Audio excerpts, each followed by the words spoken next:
Berjumpa lagi dalam permenungan kita edisi Rabu 5 Mei 2021 dalam pekan kelima Paskah.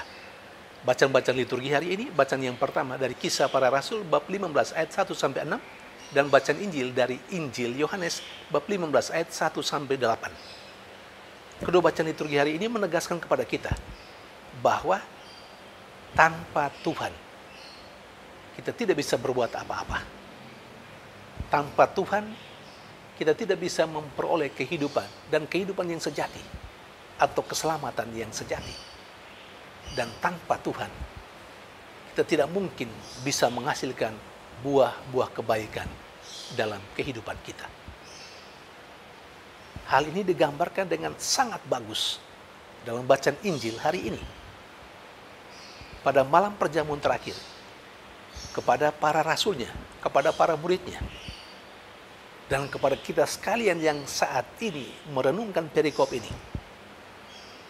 Yesus menyebut dirinya sebagai pokok anggur, dan kita semua, para murid, para rasul, kita yang menjadi percaya kepadanya adalah ranting-rantingnya. Ranting baru bisa memperoleh hidup kalau ia melekat pada pokok. Bahkan ranting baru bisa menghasilkan buah kalau ia tetap melekat pada pokok itu. Itu gambaran untuk kehidupan manusia dalam hubungan dengan Tuhan sebagai orang beragama dan sebagai orang beriman.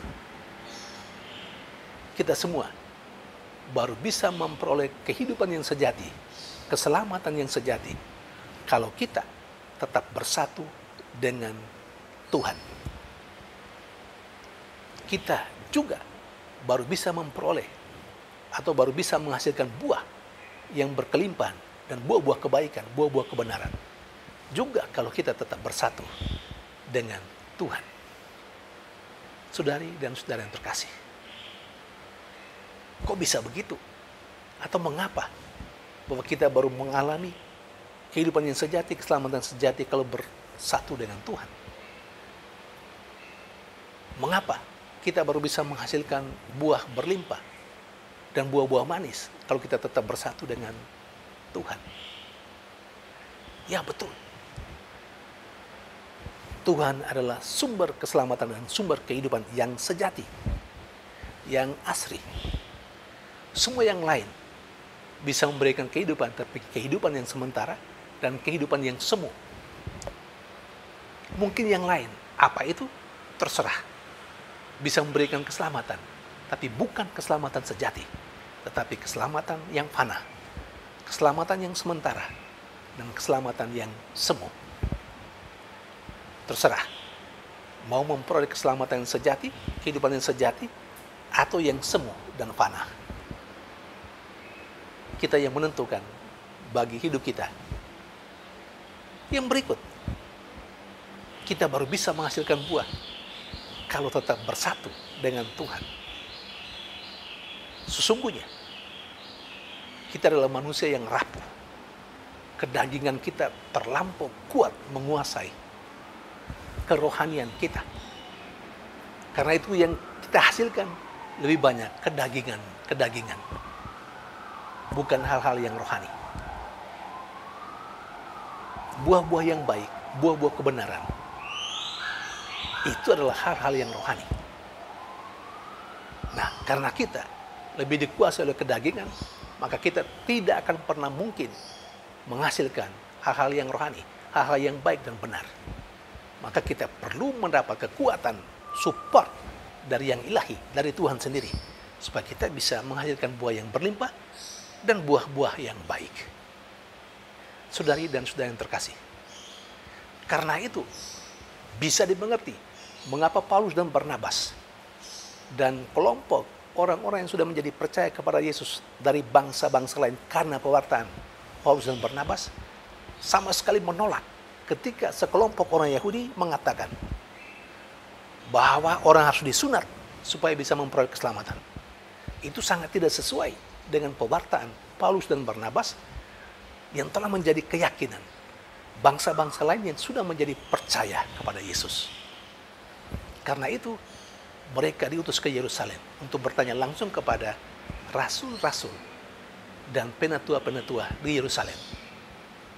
Dan kita tahu pada akhirnya para rasul menegaskan dalam pertemuan Yerusalem, orang diselamatkan tidak karena sunat, tapi karena percaya kepada Yesus.